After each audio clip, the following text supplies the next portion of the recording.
अगर कोई हिंदू है और वो आतंकवादी है, वो मारता है मासूम लोगों को, उसके बारे में भी यही कहेंगे आप? हिंदू पहले आतंकवादी नहीं हो सकता। ये क्या बात हुई?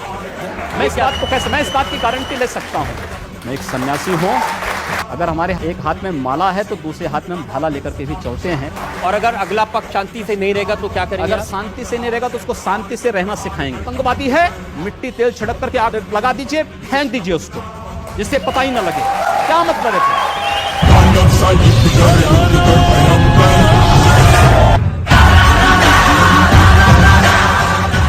ऐसा लगता है कि आप सिर्फ नफरत फैला रहे हैं, जैसे सिर्फ आग लगा रहे हैं, जैसे किसी का खून पीना चाहते हैं। मैं एक सन्यासी हूं और एक सन्यासी होने के नाते सच बोलने का साहस करता हूं। जो सच है वो बोलता हूं। देश की राजनीति सच स्वीकार करने को तैयार नहीं है। मुझे लगता है एक दिन उस सच को अपने अस्तित्व के लिए अपने उस सच को स्वीकार करना पड़ेगा। ऐसा सच आप कहते हैं कि अगर एक हिंदू का खून बहेगा तो हम 10 मुसलमान का खून बहाएंगे? मुझे लगता है किस परिप्रेक्ष्य में हुआ है, किस परिप्रेक्ष्य में कहा गया है, पूरा वक्तव्य सामने आएगा तो मुझे लगता है उस पर ज्यादा बेहतर तरीके से बोलूंगा। चलिए आपको मैं पूरा वक्तव्य सुना देता हूं आपका। ऐसी क्या बात है? ये वीडियो हमारे पास में है 27 जनवरी 2007 का, गोरखपुर में कैसे आपके मुंह से मशीन गन से भी ज्यादा आग निकल रही है, आपको सुनवाते हैं। अगर एक हिंदू का खून बहेगा तो एक हिंदू के खून के बदले आने वाले समय में हम प्रशासन से एफआईआर दर्ज नहीं करवाएंगे, बल्कि कम से कम 10 ऐसे लोगों की हत्या उससे करवाएंगे जो लोग किसी कतई अब बर्दाश्त की सीमाएं समाप्त हो चुकी हैं। अगर कोई हिंदुओं के घरों और दुकानों में आग लगाता है तो मैं नहीं मानता हूं कि आपको इन सब कृत्यों को करने, इस प्रकार के कृत्य करने से कोई रोकता है। बंधुओं, ये सब सीमाएं स्वाभिमान और सम्मान की पराकाष्ठा को तोड़ती जा रहे हैं और आज आप सबको इसके खिलाफ अपनी लड़ाई को लड़ने की तैयारी करनी चाहिए। मैन जी पूरे फ्लो में बोल रहे हैं आप। भगवा वस्त्र पहन के, हाँ। साधु का रूप धारण करके इस तरह की नफरत की बात करना ठीक है? देखिए, मैंने उस बात को कंडीशनल कहा है। अगर कोई आपको मारेगा तो मुझे लगता है कि सामने कोई मानव होगा तो उस मानव को आप ये मान सकते हैं कि आपने एक थप्पड़ मारा, आप दूसरा थप्पड़ भी सहन कर सकते हैं। लेकिन अगर सामने दानव है तो अगर मारना एक हाथ से मारता है, दूसरा हाथ से उसका जवाब भी दीजिए। मैं एक सन्यासी हूँ। अगर हमें शास्त्र का प्रशिक्षण दिया गया तो शास्त्र के साथ साथ शस्त्र का भी। अगर हमारे हाथ में एक हाथ में माला है तो दूसरे हाथ में हम भाला लेकर के भी चलते हैं, जिससे समाज को शिष्ट भी किया जा सके और दुष्टों को उनके कृत्यों की सजा भी दी जा सके। एक सन्यासी का सही कर्तव्य होता है। ये सारे झोलम झाल से दूर हूं मैं, इसलिए तो मशहूर हूं मैं। खाना सही समय पे नहीं खा पाता, मजबूर हूं योगी जी, आप भारत की पार्लियामेंट के सदस्य हैं। आप उस सर्वोच्च व्यवस्था में हैं जो कानून बनाती है। आप लोगों से कह रहे हैं कि हम एफआईआर दर्ज नहीं करवाएंगे, अगर एक मारेगा तो हम 10 मारेंगे। आप गब्बर सिंह हैं कि हमने प्रशासन से इस बात को कहा। जब प्रशासन बात नहीं मानता है, जहां पर प्रशासनिक व्यवस्था पूरी तरह फेल हो चुकी है, जहां पर वो किसी चीज को सुनने को तैयार नहीं है। गोरखपुर में दर्जनों व्यापारियों की दुकानें आग लगाई जा चुकी थी। एक व्यापारी की हत्या सरेआम इसलिए कर दी जाती क्योंकि हिंदू बालिका को जबरन मुहर्रम का जुलूस उस बालिका के साथ जबरन करने का प्रयास करता और वो व्यापारी उसको बचाने के लिए आता है तो उसकी हत्या सरेआम पुलिस की जीप से खींच करके, चाकू से गोंद करके उसकी हत्या कर दी जाती है। कोई इस बात को सुनने को तैयार नहीं। आखिर हम लोग बाकी इसके अलावा हमारे पास चारा क्या है? अपने लोगों को संगठित करके इस प्रकार के अन्याय का प्रतिकार करना। मुझे लगता है जब कानून और व्यवस्था फेल हो जाती है, जंगल राज हो जाता है, तो जंगल राज का जवाब जैसे को तैसा देने की तैयारी होनी ही चाहिए। मैं वापस आ गया तू फिर से डरेगा, जिस तरह फ्लॉप हुआ आप क्या करेगा, मैं पहले से फेमस। योगी जी, प्रधानमंत्री नरेंद्र मोदी कहते हैं सबका साथ सबका विकास। ऐसे विकास करेंगे लोग के घर जला के उनको मार के? हमने कहा हम पहल नहीं कर रहे हैं। हमने अपने तरीके से नहीं जलाया है। हम कह रहे हैं कोई हमारा जलाएगा तो ये निश्चिंत होकर के नहीं बैठेंगे। आप लोगों को भड़का रहे हैं, उनको हिंसा करने के लिए उकसा रहे हैं, ये कानूनन अपराध है। मैंने ये कहा कि अगर कोई हमारा जलाएगा तो वो सुरक्षित नहीं बैठेगा। हम फिर इस बात की प्रतीक्षा नहीं करेंगे कि प्रशासन आएगा, हमारी बात को सुनेगा और फिर वह अपने तरीके से फैसला लेगा। प्रशासन रोकें अन्याय। मैं फिर कहता हूं ना कि अन्याय किसी के साथ ना हो, लेकिन हम अन्याय सहेंगे भी नहीं। I got broads in Atlanta, to the me in the family, credit cards and the scammers. लेकिन आप ये जानते हैं कि ऐसे भाषण देना, लोगों को भड़काना, मर्डर के लिए भड़काना, कत्ल के लिए भड़काना, आग लगाने के लिए भड़काना, यह कानूनन अपराध है। ये कंडीशनल है।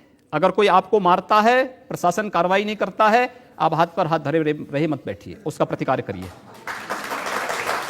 कानून आपको इस बात की इजाजत भी देता है कि आप आत्मरक्षा के लिए कुछ भी करिए।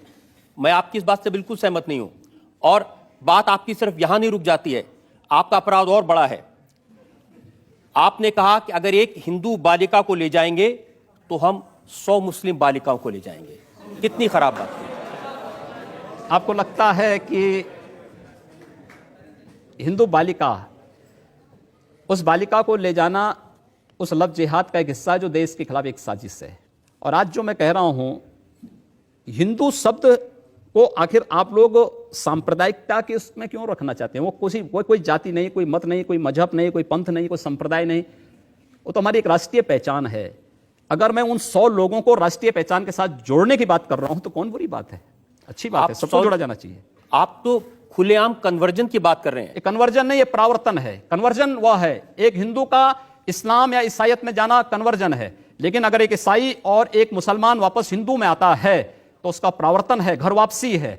मुझे लगता है यह उसकी घर वापसी का हमें समर्थन करना चाहिए, क्योंकि उसको उसकी राष्ट्रीय पहचान मिल रही है। ये देश का कानून इसका समर्थन नहीं करता। दूसरा करे अपराध, आप करें तो देश का कानून धर्मांतरण को स्वेच्छा से मान्यता देता है, लेकिन धर्मांतरण को नहीं।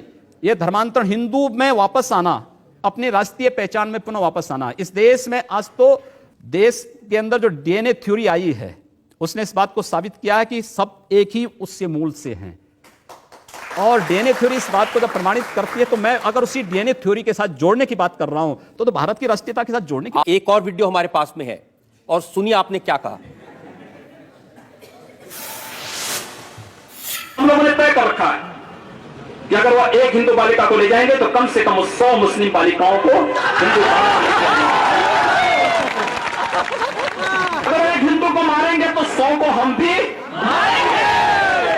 आप जनता से कहलवा रहे हैं, वो एक हिंदू को मारेंगे तो 100 को हम भी। लेकिन मैं नहीं कह रहा हूं ना, पब्लिक कह रही है।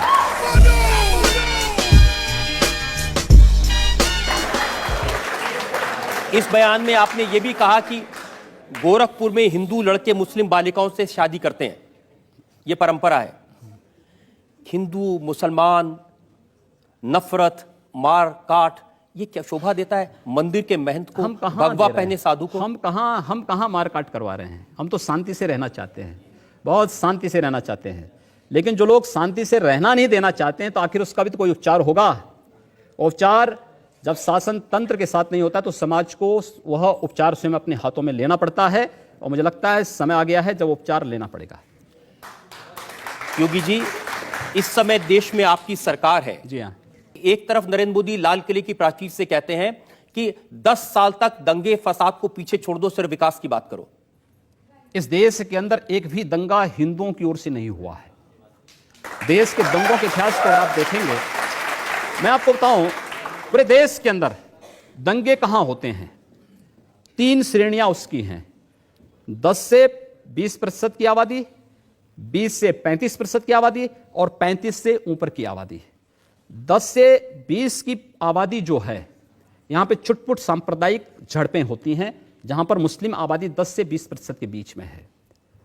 20 से 35% की आबादी जहां भीषण दंगे होते हैं, और 35 से ऊपर की आबादी जहां गैर मुस्लिम के लिए कोई जगह नहीं।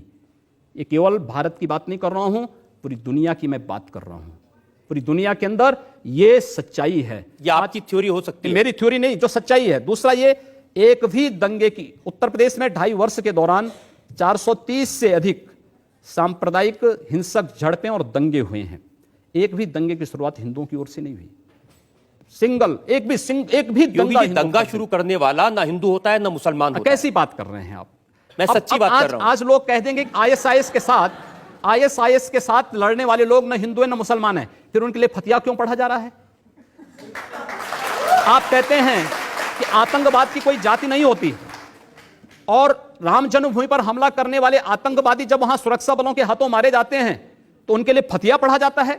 क्यों नहीं उनको अमेरिका की जैसे ओसामा बिन लादेन को अमेरिका ने समुद्र में डाल दिया, पता ही नहीं लगा कहां चला गया, वैसे क्यों नहीं उनके साथ व्यवहार करते हैं? फिर तब उसकी कोई जाति नहीं, उसका कोई मजहब, कोई धर्म नहीं, उसके साथ इसी प्रकार का व्यवहार करिए आप। क्यों उसको फिर जाति के दायरे में, किसी मजहब के दायरे में उसको कैद कर देना ये चाहते तो आप कर रहे हैं कैद, मैं नहीं कर रहा हूं। ये वे लोग कर रहे हैं जो उनको उस प्रकार का वो देने के लिए उतावले दिखाई देते हैं।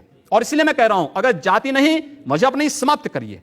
आतंकवाद की कोई जाति नहीं, कोई मजहब नहीं, आप उसके साथ उसी प्रकार का व्यवहार करिए। आप आतंकवादी है, मिट्टी तेल छिड़क करके आग लगा दीजिए, फेंक दीजिए उसको, जिससे पता ही ना लगे।